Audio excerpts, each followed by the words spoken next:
po nag-start yung concept na magsama sa movie and of course, Direct Irene? Direct. Sila po ba yung first choice? Apo. Bale, meron kaming friend na producer, mutual friend, nilang dalawa, na nag-isip nun. Sabi niya, yun, gusto niya, matagal niya nang gusto makatrabaho si Ma'am Charo. So, sinama niya ako sa meeting and then from there, nag-pitch ako ng concept sa kanila dalawa and yun na nga. The rest is history. 7 years ago yun. 7 years ago, yung first, Before Yeah. pandemic pa po yung concept. So, nung sinabi mo kay Direk Irene na gusto mo makalaban with Charo, ito bang ganitong konsepto o kwento ang nasa isip mo o may iba ka sanang gustong pagsamahan kayo? Yeah, eto, exactly what it is. At syempre dahil lumaan na rin kay Direk Irene, nandyan niya kanya yung magic touch ng kanyang storytelling. Kaya napaganda talaga. sabi ko nga napakatapang ni Dong that he wanted to do this movie, this narrative with me. At pag pinanood na po ito, ano po yung gusto nyong maging take-away ng mga manonood sa movie?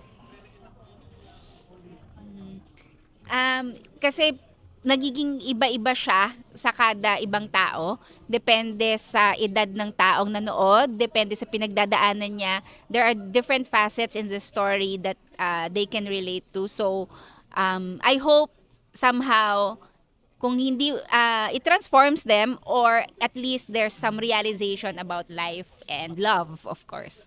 First time working together, can you share po ano yung mga naging, paano nabuo ang chemistry, ang mga titigan, na parang gusto na naming magpalit ng favorite love team? Oh, wow. Oo. Napakagaling kasi ni Direk Irene. Oo. I mean, at saka siguro ang dami naming preparasyon bago nung actual shooting. So when we got to the set, parang Betty na ako, Ryan na siya. At saka meron siyang kinakausap niya ako separately, kinakausap din niya si Dong separately. Tapos pag nagsama na kami sa eksena, nakukuha na din direct kung anong gusto niya. Pero ma'am, bago kayo nag-work ni Ding Dong, may friends na ba kayo or parang walang anything na connection? As in, wala talaga. Wala. Oo. As in, fresh na fresh talaga yung start at yung simula namin. Kaya mas exciting siya on so many levels dahil syempre alam mo yung mga ina-adjust mo sa una, 'di ba, ng mga unang eksena. So, 'yun yung mga hindi namin malilimutan. Dong, of course, we know is Ma'am Charo, pero bakit si Ma'am Charo yung isa sa mga gusto mo makasama? Ay, well, una-una, why not, 'di ba? Pero more than that, doon sa kwento talaga na naiisip na lumapag sa amin, yun talaga yung perfect na perfect na sa akin palagay because of the roles. The roles really called for it. Plus, sabi ko nga, and I always say this, na isa sa mga dreams at talagang mga goals ko ay balang araw syempre makatrabaho ko si Ma'am Charo at nagkatotoo siya dito sa pelikulang ito.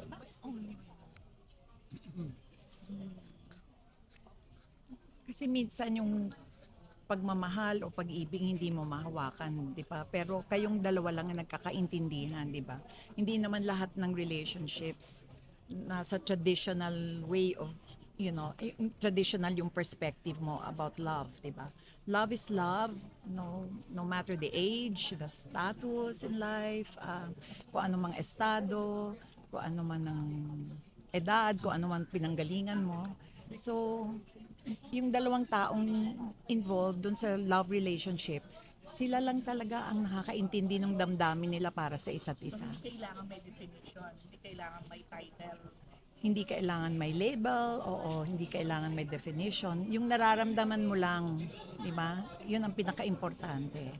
Ma'am, sabi ni Ding Dong, dream niyang makatrabaho kayo. Kayo po ba naisip niyo rin before na gusto niyo rin makatrabaho? He was never in my consciousness. Siguro dahil nasa ABS-CBN ako, di ba? And I was running the entertainment division of the company. So ang focus ko talaga, yung mga talents ng ABS. But he came parang when he started doing movies for Star Cinema, nakita ko yung growth niya and maturity niya as an actor, no? And the first and only time I met him before this project was pitched was when he came to my office where I pitched also a story idea to him. Pero to this day nga, hindi pa nagagawa yun eh. So yun lang, it was a very professional meeting between a producer and a talent. Oo, ganun lang. Tapos dito pala mag-end up sa ganito. Oo, tapos dito pala mag-end up. Noong panahon na yon, I'm sure hindi mo pa naiisip Hindi na rin, makatrabaho. Ako rin. Di ba? Kasi I had a corporate job to do. Oo, tapos siya naman, very young and ano, di ba? So after getting to know each other po sa film na to, ano po yung tumatak sa isa't isa? Sa akin, that he takes his craft seriously. Seryoso siya sa ginagawa niya. Klaro ang vision niya for himself and his career. And he works hard. He's very dedicated to his craft. And on the personal side, he's a real gentleman. Medyo na traditional yung love team nyo. So paano nyo po na-build yung chemistry para to act in this movie?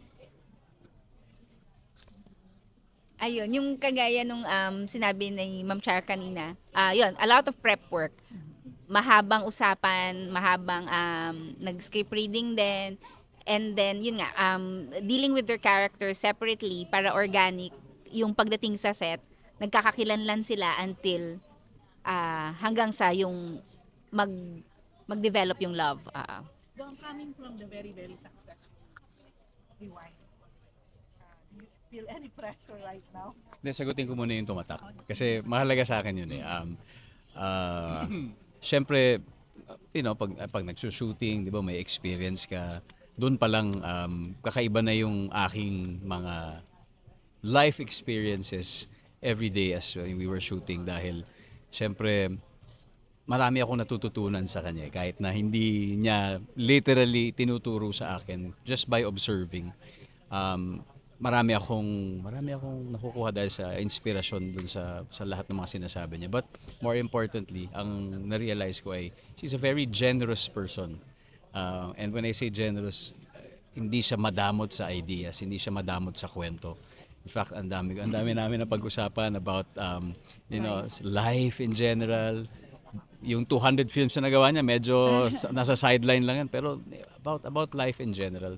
So para talaga siyang teacher of life, di ba? Siyempre dahil sa lawak na ng kanyang experience, lawak na ng kanyang mga nagawa, especially in our industry. So that's something that I will really value.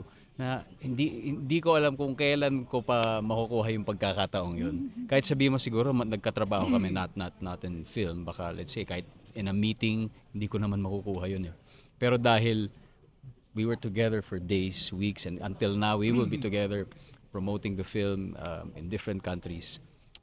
I just appreciate the fact that I learned so much and that she's so generous enough to impart these values. Not just to me, but also sa lahat ng tao on set, pati kay Direk Irene. What is your friendship like at this point? What is your friendship like at this point? I think at this point, it still continues to evolve dahil parang sa pakiramdam ko, entry point lang yung pelikula eh. And palad ako na nagkaroon kami ng ganitong connection because on and off cam, and I'm sure even off cam, marami pa kaming magagawa. Behind behind the cameras dahil sa mga nangyayari siguro. First group of our speed date. All right, so our cast and director may now proceed to couch number 2. There you go. Marami po Thank you so silang much, couch number input. 1. Marami silang input. So we have It's given very them a total of 10 collaborative. minutes Very, very for every collaborative. couch Oo. for their speed She's date. ready to listen. First time niyo po. Yes. Yes. Oo. She's always ready to listen to our opinion, our thoughts, our ideas, even our fears. All right, once You again, know? our first My couch last for our question, speed hypothetical date time is question. up. Is it possible Only in 10 real life minutes to fall per in love with a couch. younger So now our casting director may now move on to Hypothetical. couch number 2. For an older person to fall in love with a younger, oh yeah, of course. Oo.